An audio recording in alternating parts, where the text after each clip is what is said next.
Hello दोस्तों, नमः शिवाय। दोस्तों, मौनी अमावस्या आने वाली है। 2024 में मौनी अमावस्या पड़ रही है आपकी 9 फरवरी शुक्रवार के दिन। आपको बहुत बहुत शुभकामनाएं और बधाई। इस दिन करें क्या? प्रातःकाल स्नान करें। स्नान करने के बाद सूर्य भगवान को अर्घ्य दें। तांबे का लोटे में रोली डाल दें, गुड़ डाल दें, चावल डाल दें, लाल फूल डाल दें और अर्घ्य दें। मंत्र का जाप कर सकते हैं तो मंत्र का जाप करते हुए अर्घ्य दें। इससे अनंत गुना फल की प्राप्ति होती है। और पवित्र नदियों में स्नान करने का महत्व है। जैसे गंगा है, संगम में इलाहाबाद में जाकर स्नान कर सकते हैं।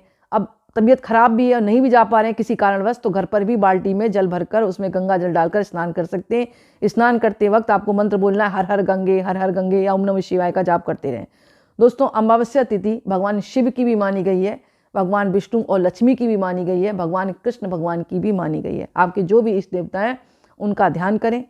और ध्यान करने के बाद और स्नान करने के बाद आपको क्या करना है, अपने पितरों के नाम से तर्पण है, श्राद्ध है, पिंडदान है, जो भी आप कर सकते हैं अपने पितरों के नाम से ज़रूर करें। उनके नाम से गरीबों को खाने पीने की चीज़ें हैं, काले तिल से बनी चीज़ें हैं, कंबल है और भी चीज़ें हैं, साग सब्जी फल फ्रूट, जो भी आप अपनी सामर्थ्य के अनुसार दान कर सकते हैं वहाँ पर जाकर आप दान करें।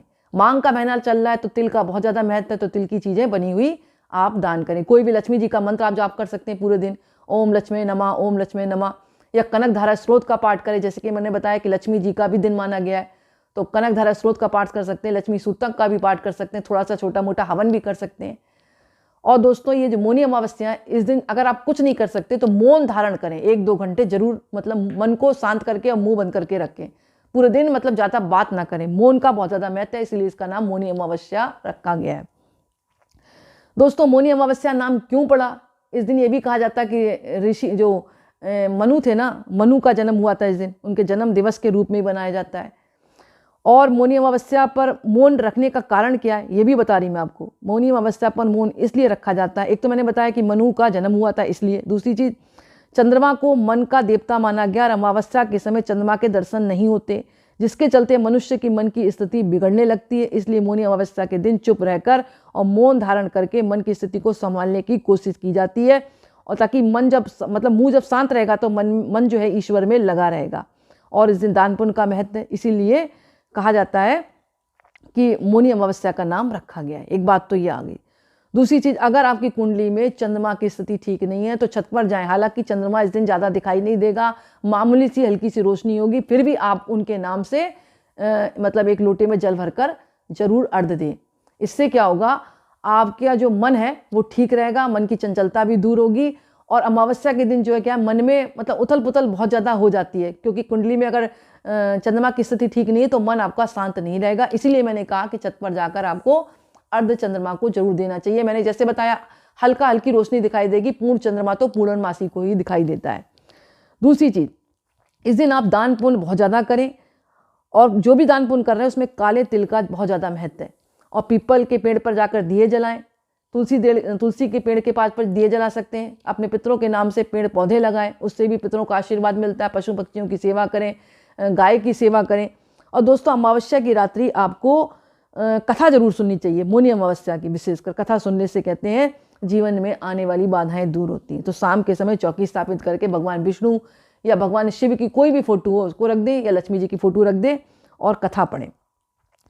कथा है इस प्रकार, कांचीपुर एक जगह थी, वहाँ पर एक कन्या थी। जब वो विवाह के योग्य हुई तब उसके पिता ने पंडित को उसकी कुंडली दिखाई। पंडित ने कुंडली में वैद्य दोष बताया। इसके बारे में पंडित जी ने सोचा कि दोष से कैसे बताया जाए, कोई रास्ता देखें। तो कन्या जो थी सिंघल द्वीप के पास रहने वाले धोबी का आशीर्वाद लेने पहुंची। जो कन्या थी ना, उनकी एक धोबी रहता था वहाँ पर सिंघल द्वीप के पास। उस धोबी के पास आशीर्वाद लेने पहुंची, जिस पेड़ के नीचे बैठकर दोनों सागर के बीच पहुंचने का रास्ता ढूंढ रहे थे। उसी पर एक गिद्ध का घोंसला था। तो गिद्ध के बच्चों को दोनों भाई बहन ने पूरी बात बताई कि हम किस लिए जा रहे हैं, मतलब सिंघल के पास, जो मतलब बताया ना आपको, सिंघल जो द्वीप था उसके पास एक धोबी रहता था। तो उन्होंने बताया कि हम आशीर्वाद लेने जा रहे हैं, मेरी बहन के कुंडली में वैद्य योग है। उनके यहाँ आने की वजह जानकर गिद्ध के माता पिता ने उन दोनों को अपनी पीठ पर बैठाकर सिंघल द्वीप में ले गए। वहाँ जाकर कन्या ने सोमा को अपनी सेवा से प्रसन्न कर लिया। एक वहाँ पर लड़की रहती थी, उसको प्रसन्न कर लिया। जब सोमा को उसके वैद्य दोष के बारे में पता चला तो उसने अपना सिंदूर का दान कर उसको अखंड सौभाग्यवती का वरदान दे दिया। जिस दिन उस कन्या का विवाह हुआ था वह मौनी अमावस्या थी। तभी से माना जाता है कि मौनी अमावस्या के दिन सुहागिन महिलाएं भी अगर व्रत रखती हैं तो उनको अखंड सौभाग्य की प्राप्ति होती है। यानी कुल मिलाकर सोमा का भी ध्यान करना चाहिए। सोमा एक महिला थी जिसने जो कन्या थी ना उस ब्राह्मण की, उसको सिंदूर दान दिया था। तो दोस्तों सिंदूर दान का भी इस दिन बहुत ज़्यादा महत्व है। तो दोस्तों ओम नमः शिवाय का भी जाप कर सकते हैं आप, कृष्ण भगवान के कोई मंत्र का भी जाप कर सकते हैं। मन में किसी प्रकार की दुविधा ना लें। अब इस दिन क्या नहीं करना चाहिए आपको, किसी को कटु वचन ना बोलें, किसी के लिए गलत ना सोचें, गरीबों को जितना दान कर सकते हैं उतना दान करें। लंगड़े लूले बहले हैं, जो बहरे होते हैं ना, उनको भी कुछ ना कुछ दान जरूर दें। और जैसे कि मैंने बताया पेड़ पौधे जरूर लगाएं।